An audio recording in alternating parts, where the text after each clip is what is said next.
aportar a la formación y a la práctica clínica. Vamos a hablar sobre urgencias reumatológicas.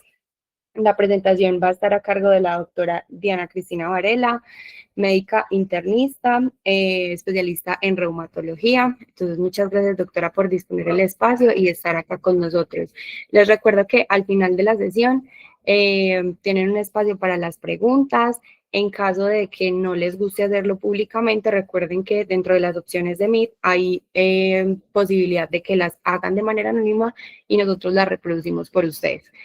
Sean todos bienvenidos y esperamos que disfruten la charla. Adelante, doctora. Muchas gracias a ustedes por invitarme. Espero que les sea de agrado y que puedan aprender y aprendamos todos juntos un poquito de esto. Hablamos de escenarios urgentes en reumatología, pero pues realmente hay muchos escenarios. Traje como los más comunes y los más aplicables para todos. Entonces, realmente los héroes con conocimiento salvan órganos y articulaciones. Por eso tenemos varios objetivos en esta charla y es que aprendamos algunas cosas porque uno solo diagnostica lo que conoce. Y siempre, cuando esté en un escenario, siempre tiene que reconocer diagnósticos diferenciales. A veces nos centramos solamente que el compromiso pulmonar puede ser asma, EPOC o neumonía, o si vemos un uranálisis, solamente estamos buscando si hay infección urinaria o no, en un hemograma si hay anemia o no, y nos centramos solamente en la anemia ferropénica, pero realmente todos como médicos tenemos que abrir la mente hacia los diagnósticos diferenciales porque esto es lo que va a hacer la diferencia en la práctica clínica. Y además nos tenemos que empezar a sensibilizar sobre señales urgentes en los pacientes con enfermedades autoinmunes. Entonces, lo primero que pasa o lo primero que se queja es que los pacientes no se pueden mover del dolor. Cuando tenemos o empezamos a hablar del dolor, hablamos de que es el síntoma clave, cardinal en los pacientes con enfermedades autoinmunes. Casi todos tienen una alta prevalencia del dolor. Entonces, cuando hablamos de dolor, tenemos que preguntarnos qué escenario estamos. ¿Estamos en el escenario de dolor mecánico o estamos en el escenario de dolor inflamatorio? Y esto nos va a abrir un mundo de posibilidades. Si estamos hablando de dolor mecánico, estamos hablando de un dolor que empeora en la tarde, el paciente se levanta aliviado y va a lo largo del día que se va moviendo, empeorando ese dolor. Además, un dolor mecánico realmente no tiene rigidez matinal o esta, si está presente, no dura más allá de 15 minutos. Cuando se mueve más, al utilizar más la articulación, va a empeorar ese dolor y cuando se queda quieto, está en reposo, va a mejorar el dolor. Mientras que por la parte inflamatoria, el dolor es peor en la mañana y recordemos que ese pico de interleuquina 6 se produce en las primeras horas de la mañana. Eso hace que sea todo con mayor pauta en la mañana, que tenga un dolor peor, que tenga rigidez matinal y esta rigidez matinal normalmente va por encima de 1 hora. Cuando usted se empieza a mover, empieza a ver esa disminución de interleuquina 6 y empieza a ver esa mejoría con el ejercicio y cuando usted se queda quieto vuelve a aparecer el dolor y vuelve a aparecer la rigidez matinal. Además, normalmente cuando hay un dolor inflamatorio hay síntomas sistémicos que debemos ir a preguntar. Y hay algunas amenazas que usted no las ve, pero ahí van destruyendo. Por ejemplo, vamos a hablar del escenario de la artritis séptica, vamos a ver las vasculitis, principalmente enfocadas a las vasculitis ANCA, las recaídas lúpicas y las miopatías inflamatorias. Cuando hablamos de artritis séptica, es un dolor que es inflamatorio, que además de eso, ese paciente no puede mover la articulación, tiene una impotencia funcional y ojo, que esos pacientes tienen eritema articular. Los pacientes con artritis reumatoide pueden tener dolor inflamatorio, pueden tener impotencia funcional, pero no van a tener eritema articular. Cuando usted tiene una articulación con enrojecimiento, con eritema, tiene primero que todo que pensar en una artritis séptica, segundo lo que piensa es una artropatía por cristales. Y si esta artritis va y viene, es fluctuante, dura menos de 72 horas, pues su diagnóstico diferencial será un tipo de artritis que vemos los reumatólogos. También la artritis séptica tiene fiebre y esto no se ve en una artritis reumatoide. La artritis reumatoide puede tener mucho dolor, pero no debe tener fiebre y va a tener también elevación de reactantes. Entonces, como primer concepto, toda monoartritis aguda febril es una artritis séptica hasta que se demuestre lo contrario. Entonces, así tenga un diagnóstico de una artritis reumatoide, si este paciente tiene fiebre y eritema, siempre tenemos que ir a buscar una artritis séptica.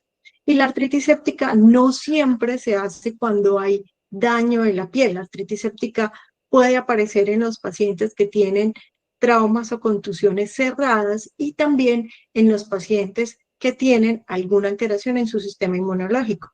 En el escenario de las enfermedades autoinmunes que tienen, por ejemplo, alguna terapia que tiene algún compromiso en su sistema inmunológico y hace que esté más predispuesto a infecciones. Cuando usted tenga este escenario de artritis séptica, siempre debe realizar hemocultivos, siempre realice artrocentesis y ese artrocentesis nunca se le olvide pedir citoquímico y cultivo. Haga imágenes tempranamente para saber cómo está esa articulación. Siempre inicie antibiótico tempranamente, no espere a que esto dé y dé tiempo, porque entre mayor tiempo hay peor daño articular. Y siempre interconsulte ortopedia de manera prioritaria porque el tratamiento de este paciente es quirúrgico inicialmente. Y recuerde que tiempo es articulación cuando hablamos de artritis séptica. Ahora vamos a hablar de otro escenario, que es las vasculitis ANCA. Recuerden que tenemos 3 vasculitis ANCA, la granulomatosis con poliangitis, la granulomatosis eosinofílica con poliangitis y la poliangitis microscópica. ¿Cuándo vamos a pedir ANCAs? ¿Qué es ese escenario que a mí me hace pensar que estoy ante una vasculitis? Primero, que ese paciente tenga una hemorragia alveolar, es decir, que tenga disnea, esté desaturado y además de eso encuentren un hemograma que disminuye por lo menos 2 gramos de hemoglobina sin ninguna otra causa para perder esa hemoglobina. Además, también puede tener múltiples nódulos pulmonares, son pacientes que tienen un nódulo pulmonar y le dan tratamiento antibiótico y lo convierten siempre como una neumonía, pues ese es el escenario para pensar que pudiera tener otra enfermedad como una vasculitis ANCA. Ojo con las glomerulonefritis rápidamente progresivas. Son los pacientes que tienen una pérdida marcada de la función renal, una creatinina que estaba normal y de repente llega una creatinina en 3, 4, peor. Y además de eso tiene un sedimento urinario activo, tiene hematuria, tiene piuria y tiene cilindros. Ojo con esos tipos de pacientes.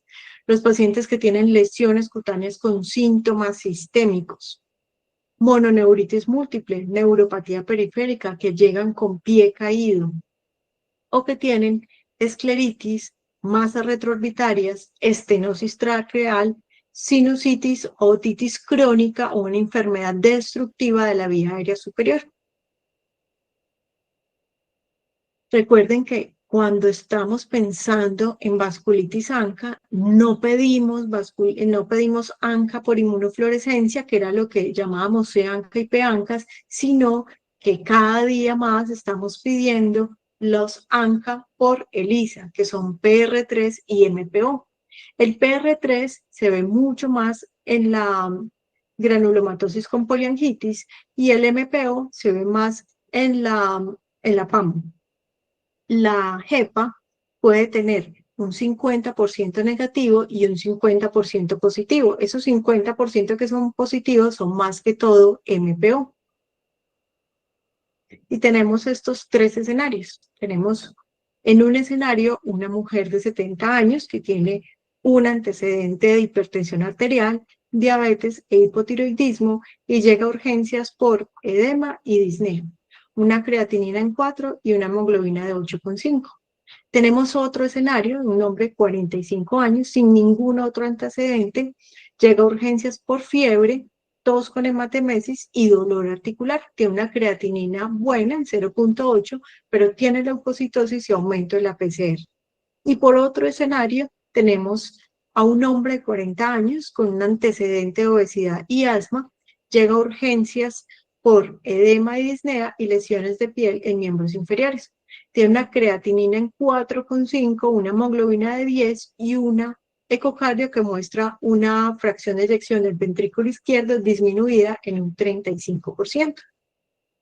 Entonces, ¿cómo son esas características para pensar en cada una de las vasculitis ANCA?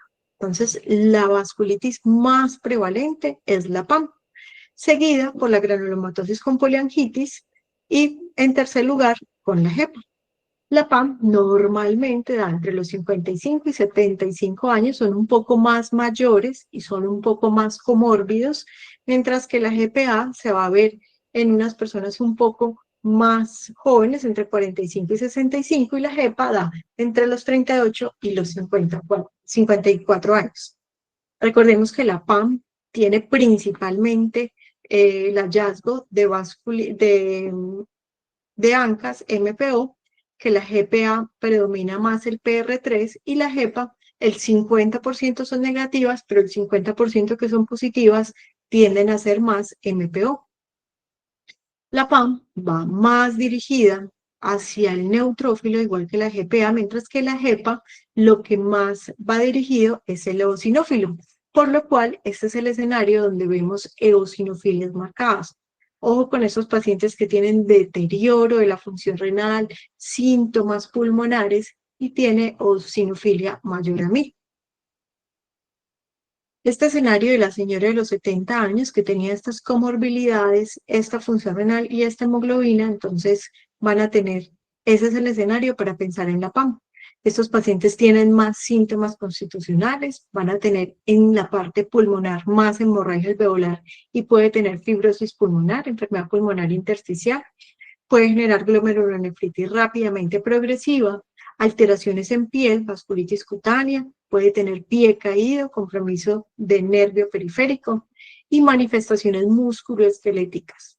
Puede tener dolor articular. Todo dolor articular inflamatorio no es igual a tener artritis reumatoide y no siempre hay que ir a buscar en primer lugar factor reumatoide y anti-CCP porque si les dan negativo los catalogan como artritis seronegativas y miren que hay muchas otras cosas que hay que pensar. Si yo tengo un dolor articular que es inflamatorio, pero además tiene otros síntomas sistémicos, tengo que ir a buscar cuáles son esas pistas para mirar qué otro escenario.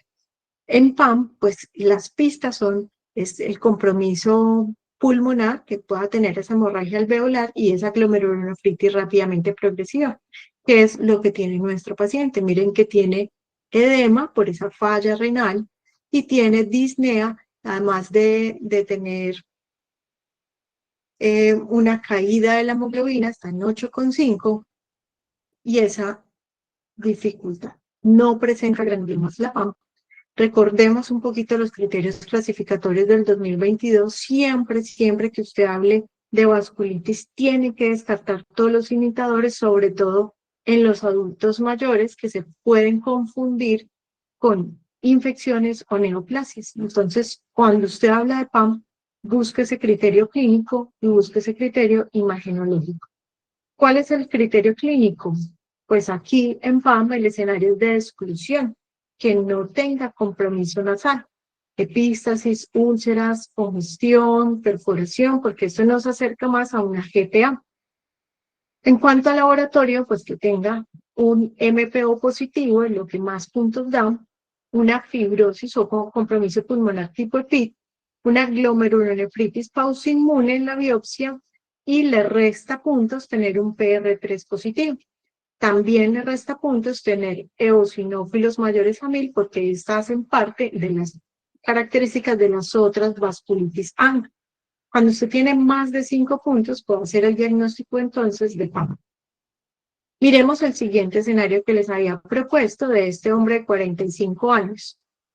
Entonces, cuando hablamos de GPA, pensamos en que pueda tener ciertas manifestaciones. ¿Cuáles principalmente? Puede tener en sistema nervioso central una paquimeningitis o vasculitis intracraneana, tiene muchos síntomas en el tracto respiratorio superior, como sinusitis, otitis, puede hacer daño de la nariz, nariz sencilla de montar, puede hacer alteraciones auditivas, también tiene compromiso en ojo, puede tener epiescleritis, escleritis, proptosis, dacrocistitis. En el pulmón puede tener infiltrados nodulares, derrame pleural, estenosis subglótica, puede tener compromiso cardíaco, miocarditis y pericarditis. Miren que aquí también vamos a tener mialgias y artralgias, vamos a tener compromiso renal tipo glomerulonefritis. Esta es mucho menos rápidamente progresiva, el PAM es la que tiene más rápidamente progresiva, esto tiene más glomerulonefritis. Vasculitis cutánea, nódulos subcutáneos y úlceras, puede tener neuropatía periférica y puede tener muchas lesiones tipo MAS, pueden haber masas en diferentes órganos y cuando tomamos esa biopsia vamos a ver que es granulomatosa y que es necrosante. Hay que hacer muy bien el diagnóstico diferencial con enfermedades infecciosas como la tuberculosis.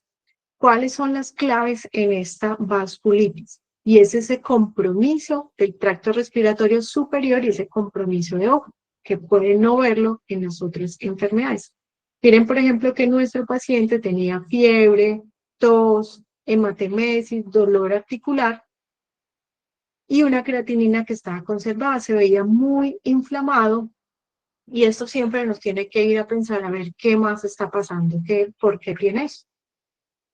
En los criterios de clasificación del 2022, miren que aquí lo que restaba en PAM lo suma acá, esos 3 puntos, que es el compromiso del tracto respiratorio superior, el compromiso de los cartílagos y la alteración del nervio auditivo. También suma más tener PR3, que recordemos que en la PAM antes restaba eso, tener PR3 positivo. Entonces aquí es lo que más suma, tener PR3 positivo. Esos nódulos pulmonares o masas o cavitaciones, hay que pensar en esto también, inflamaciones granulomatosas, que tenga alteraciones o derrames paranasales, mastoiditis, la glomerulonefritis pauciinmune que se ve en la biopsia renal. Y mire que aquí le resta puntos también tener eosinófilos mayores a 1000 o tener positividad para MPO.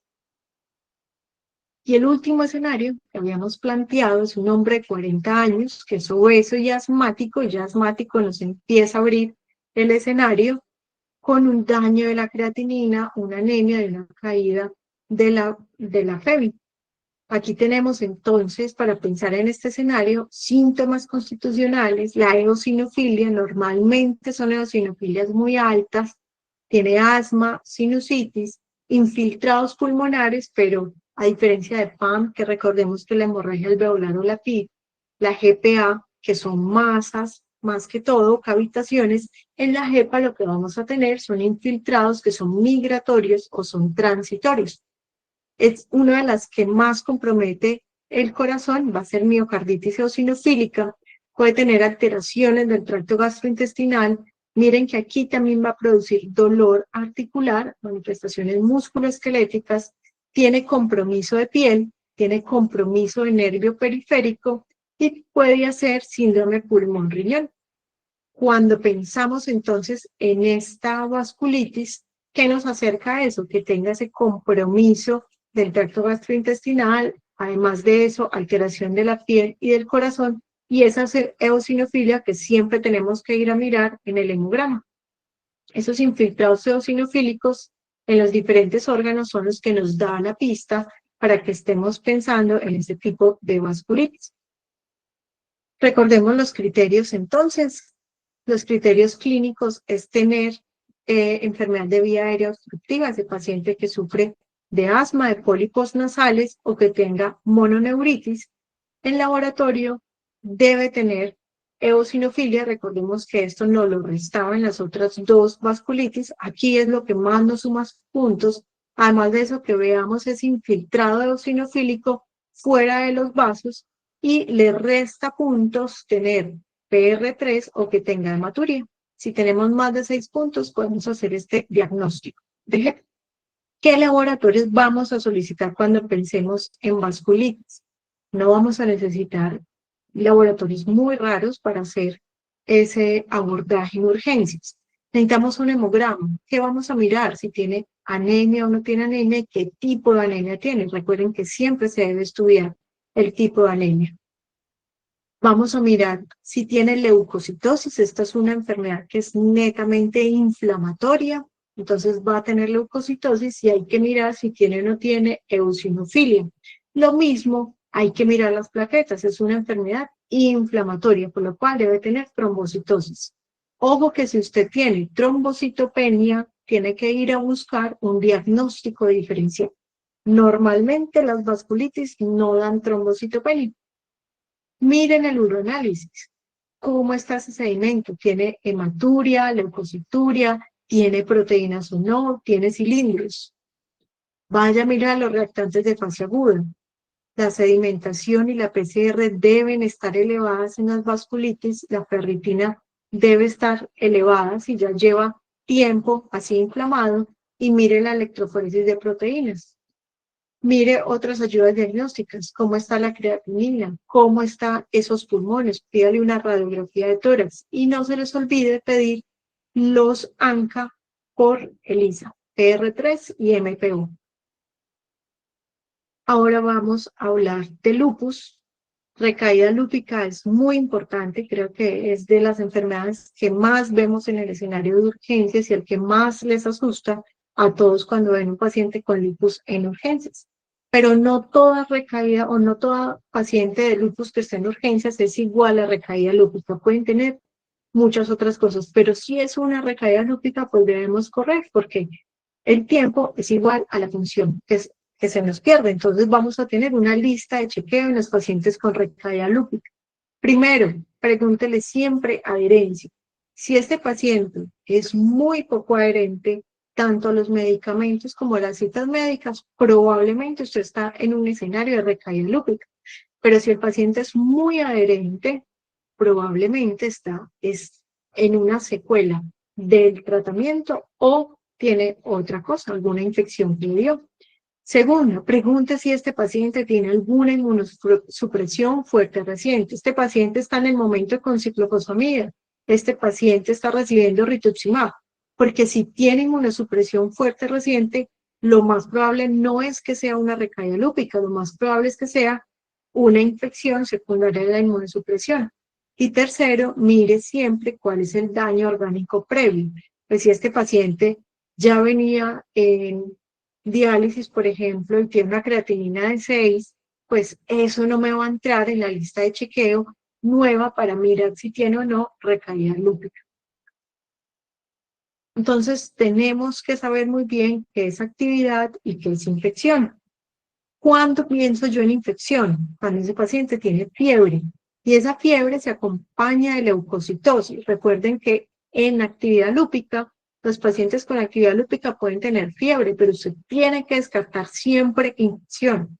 Y la gran diferencia es que usted en infección tiene leucocitosis, mientras que en actividad lúpica tiene leucopenia.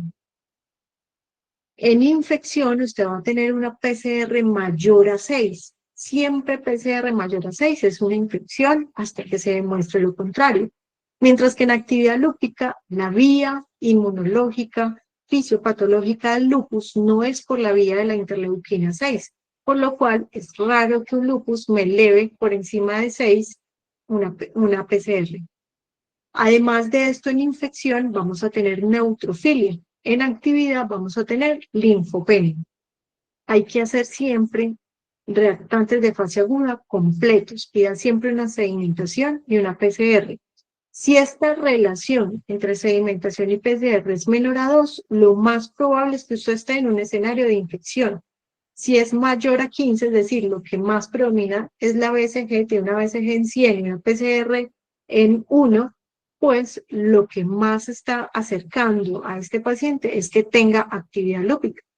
Lo mismo en infección, el paciente va a tener más escalofríos, C3 y C4 elevados o normales y la anti-DNA va a estar negativo. Mientras que en actividad el C3 y el C4 va a estar disminuido. Ojo para los pacientes que tienen hipocomplementemia de manera crónica. Usted debe comparar con el último complemento conocido y tiene que disminuir el 25% de su basal. Si ese paciente persistentemente es hipocomplementémico y sigue en su mismo rango, pues usted no lo puede contar como actividad de la enfermedad, es una condición de su enfermedad. El anti-DNA también debe estar elevado y lo mismo pasa aquellos que tienen anti-DNA crónicamente elevados, pues debe aumentar un 25% de lo que normalmente lo mantienen elevado. Además de eso, si usted tiene actividad lúpica, pues va a mostrar manifestaciones en diferentes sistemas. Por ejemplo, tiene manifestaciones cutáneas, un lupus cutáneo agudo, tiene dolor articular o tiene alguna manifestación renal. Entonces, si el paciente con lupus tiene fiebre y está usando biológico o ciclofosfamida, siempre busque la infección hasta demostrar lo contrario. ¿Qué le va a solicitar a un paciente en urgencias con lupus? Solicítele un hemograma, porque siempre tenemos que mirar si tiene anemia, leucopenia, leucocitosis, un uroanálisis. Vamos a buscar si tiene un sedimento urinario activo. Pídale esas sedimentaciones a PCR para poder hacer la relación. Pídale un complemento C3, C4 y anti-DNA. Pídale la creatinina y el BUN y una imagen de tórax si tiene síntomas. Pero no pida, no repita ni ANAS ni ENAS si el paciente ya tiene diagnóstico. No nos va a cambiar en nada si el paciente al diagnóstico tenía una SANA 1 en 2560 y ahora tiene una SANA 1 en 160 o lo contrario. No nos cambia de nada. El paciente ya tiene un diagnóstico, ya sabemos que tiene ANAS positivo. Y esto sí nos incrementa los costos. ¿Cuáles son esas banderas rojas que yo tengo que estar muy alerta en los pacientes con lupus en urgencias? Primero, las hematológicas. Si ese paciente tiene una hemoglobina menor a 7 o si esa hemoglobina con la anterior de su control de la consulta cayó más de 2 gramos, ojo que ese paciente pueda estar en un escenario difícil. Si tiene menos de 3.000 de blancos, o si tiene una trombocitopenia menor a 50.000. En cuanto a la renal, si tiene una elevación de creatinina mayor a 0.3 miligramos por decilitro de la basal, o si está orinando más de 500 miligramos de proteínas al día, o si tiene un sedimento urinario activo. Ojo con lo neuropsiquiátrico, si ese paciente llega con focalización, llega con cefalea intensa, viene con convulsiones, parecias, flejías, psicosis, alucinaciones, ojo que ese paciente está en una actividad lúpica importante. O si ese paciente está desaturado con esa caída de la hemoglobina, si tiene taquipnea, si tiene hemoptisis o tiene infiltrados bilaterales, ojo que ese paciente se le va a deteriorar. Y ahí es cuando usted tiene que tomar decisiones rápidas. Ojo con ese paciente que tiene un síndrome pulmón-riñón, una hemorragia alveolar, una glomerulonefritis rápidamente progresiva. Si tiene anemia hemolítica con caída rápida de la hemoglobina que requiera terapia transfusional. Recuerde que en la anemia hemolítica y en trombocitopenia siempre tiene que pulsar antes de transfundir. Nunca transfundan antes de pulsar, porque esa empeora el escenario. Siempre se debe de pulsar primero. Ojo en los pacientes con mielitis transversa que tienen serositis graves, que pueden hacer taponamientos cardíacos graves, miocarditis, que pueden hacer arritmias fatales y síndromes hemofagocíticos. Esa le da ahí una herramienta para tomar decisiones.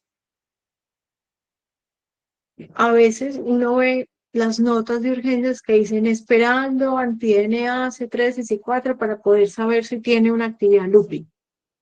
Mi punto personal es que usted no debe esperar nunca un FDA para tomar decisiones.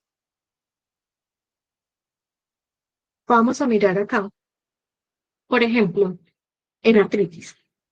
Es lo mismo que el paciente tenga 2 articulaciones inflamadas a que tenga 18 articulaciones inflamadas.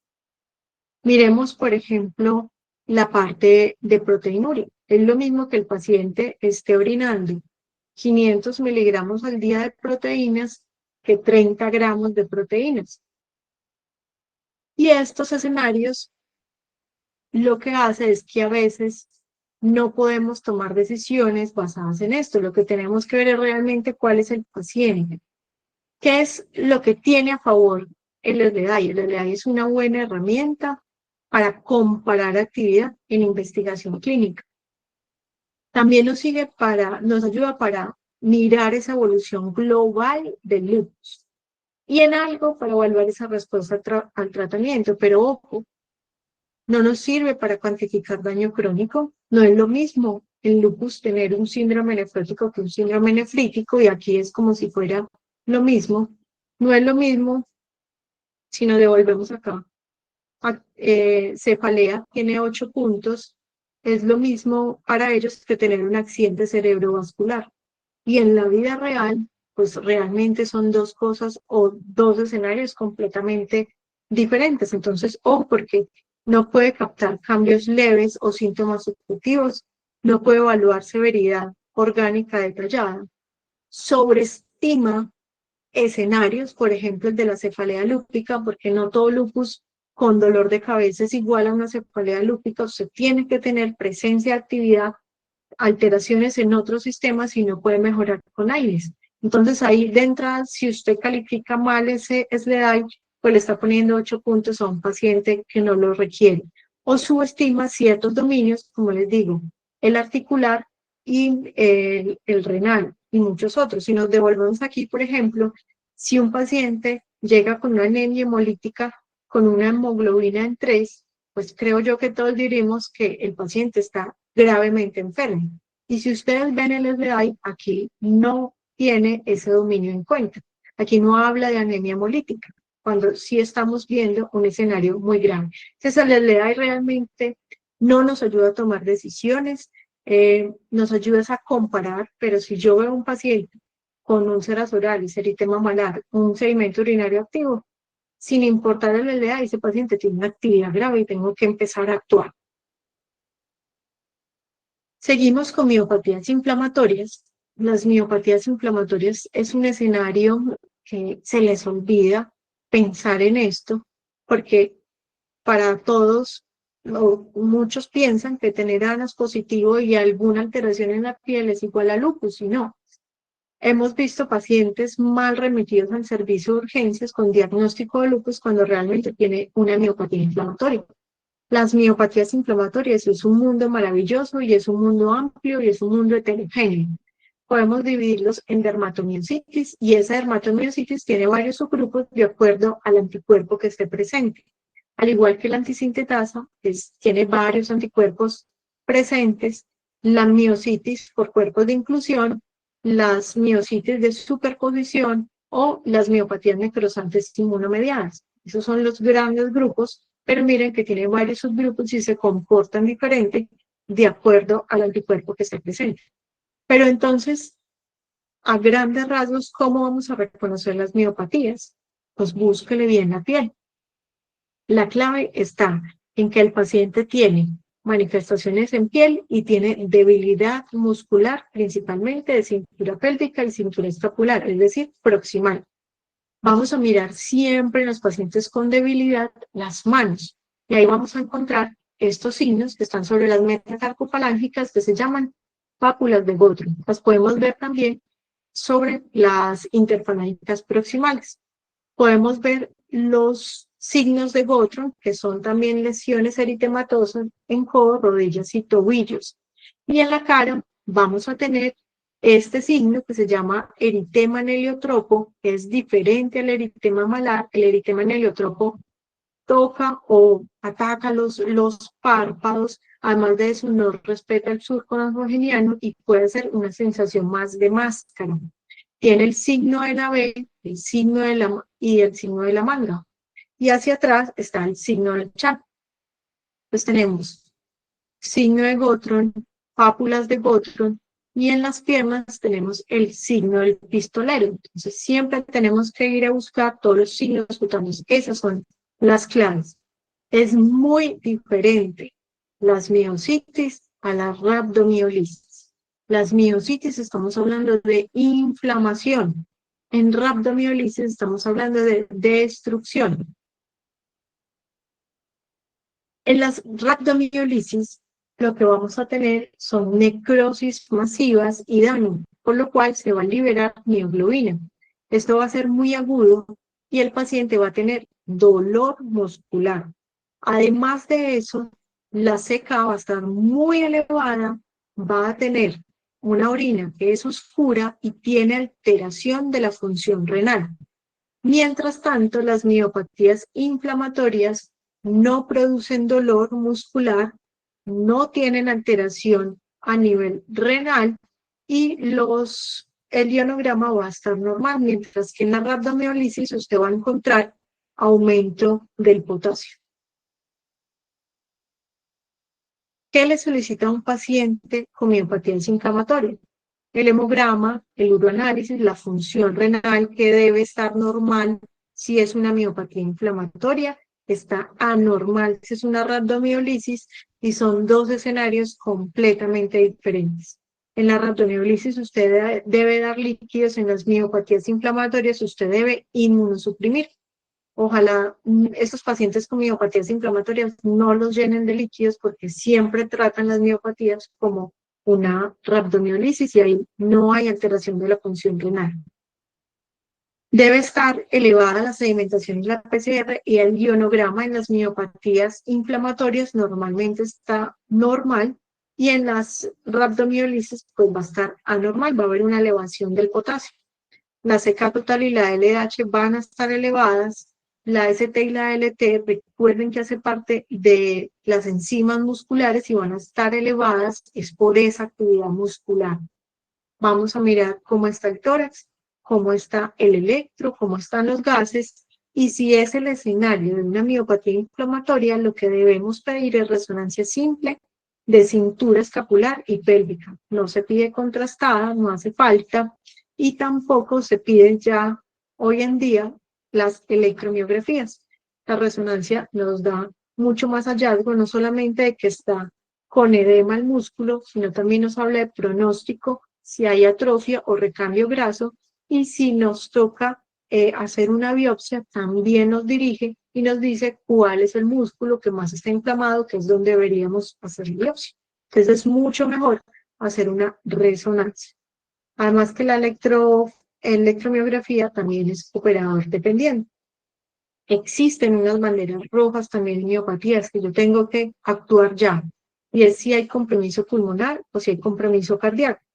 ¿Cuándo sé que hay compromiso pulmonar? Recuerden que el diafragma es un músculo y ese músculo se puede inflamar y puede generar un paro respiratorio. Entonces, si el paciente no puede hablar en frases, si usted le pide que cuente y no puede contar hasta 15, normalmente nosotros en una inspiración profunda podemos contar hasta 20 o más. Entonces usted le dice, por favor, tome aire, sostenga y empiece a contar. Entonces el paciente toma aire y empieza. 1, 2, 3, 4, 5, 6, 7, 8, 9, 10, 11, 12, 13, 14, 15. Y el paciente tiene que parar para respirar antes de 15, ya es una bandera roja. Si tiene una frecuencia respiratoria por encima de 30, si el paciente está desaturado, si usa músculos accesorios, si el paciente no tiene sostén cefálico, si su cabeza está caída completamente o tiene regurgitación de líquidos, si no tiene reflejo de la tos o ese paciente que está en una acidosis. Estos pacientes deben ir a unidad de cuidados intensivos para vigilar porque tiene un alto riesgo de progresión y hacer parada respiratoria. Los pacientes, por el otro lado, a nivel cardíaco, pueden tener arritmias, hipotensión o frecuencias cardíacas mayores a 110. Estos pacientes deben ir también a unidad de cuidados intensivos porque pueden hacer parada cardíaca. Entonces, hablando un poco del tratamiento en el servicio de urgencias, pues hay unos protocolos de tratamiento. Digamos que pudiera ser una receta, pero no es una receta. Lo que más necesite que aprendan más que inmunosupresores es iniciar ese tratamiento con los pulsos de metilprednisolona. Si usted lo apaga rápido, probablemente podamos llegar a tiempo y salvar la vida. Vamos a pulsar a ese paciente con metilprednisolona, 500 miligramos por 3 días. Se hace cada 24 horas por 3 días. No lo extiendan más allá de 3 días. Si el paciente ya cumplió los 3 días, pues requieres pasarlo a vía oral y se inicia prednisona 30 miligramos y empezar pauta descendente. Siempre que vamos a empezar a pulsar a ese paciente hay que desparasitarlo. ¿Con qué? Con ivermectina o albendazol. ¿Cómo? Pues aquí tenemos unas dosis diferentes, que estas son las recomendadas por el CDC para nuestro país, que tiene alta carga de estrongiloides. Entonces debemos darle ivermectina, una gota por kilo por 3 días, o albendazol, 400 miligramos cada 12 horas por 5 días. Y ya el internista o el reumatólogo debe iniciar inmunosupresión concomitante, ya sea con metrotexate, azatioprina, rituximab, ciclofosfamida o inmunoglobulina, de acuerdo a la enfermedad y de acuerdo al caso clínico. En los pacientes con miopatías inflamatorias, siempre de entrada deben iniciar terapia física y FONI. ¿Por qué? Porque estos pacientes, recuerden que tienen compromiso de los músculos deglutorios y que también, si los empezamos a hacer terapia física tempranamente, pues producen menos atrofia y menos recambios grasos. Esto era lo que les traía para hoy. Muchísimas gracias. Agradezco a todos ustedes por estar conectados y a todo el grupo que me invitó. Estos son mis datos y este es mi canal de YouTube donde hay varias charlas de enfermedades autoinmunes que los invito a seguirlo y a compartir. Quedo pendiente si tienen alguna pregunta. Bueno, primero que todo, agradecer a la doctora Diana por su tiempo y por la dedicación en la presentación. Es de gran aprecio para el grupo, pues, de medicina de urgencias. Y vamos a proseguir con algunas preguntas. Están abiertas para que sean anónimas y para leerlas y que la doctora responda.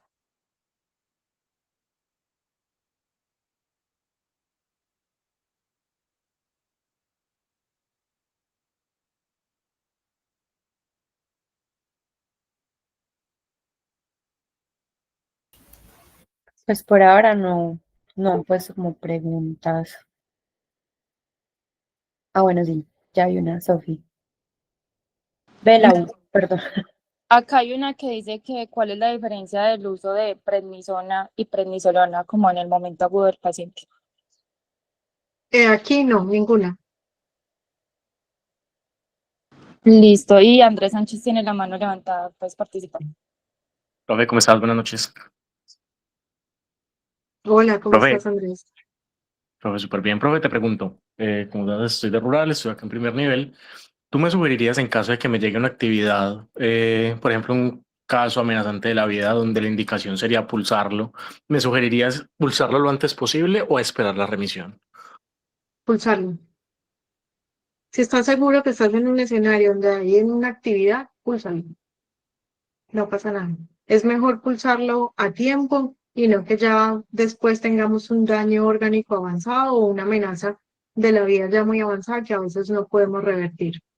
Entonces, en caso de que pienses que estás ante una actividad, cualquiera de estas, vasculitis, lupus, miopatías, y tienes la forma de pulsarlo, pulsalo mejor.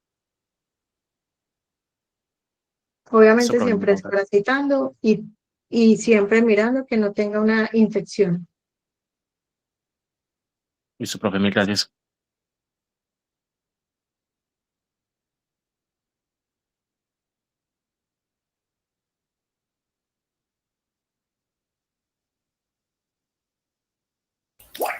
Por aquí tenemos otra pregunta que dice, en el escenario del lupus, en el que sospecho tanto actividad como infección, primero debo realizar el manejo antibiótico dirigido. La idea es iniciar primero el antibiótico. Cuando ese paciente tiene, y también mirar el escenario, si ese paciente pues tiene una actividad que no es grave, que en este momento la podemos manejar o podemos darle tiempo, lo que podemos hacer es ponerle la prednisolona oral a una dosis de estrés, 15 miligramos, empezar el antibiótico y una vez complete por lo menos 48 horas de antibiótico, ahí sí podemos empezarlo a pulsar, desde que no esté en bacteriemia o en una sepsis grave. Ya si el escenario es estar en una amenaza de la vida, y está en una infección grave, entonces lo que hago es ya a nivel de reumatología iniciamos con globulina. Listo. Hay otra pregunta que dice que si hay alguna contraindicación para el manejo con los pulsos de metilprednisolona. Pues la contraindicación es que tenga una infección grave.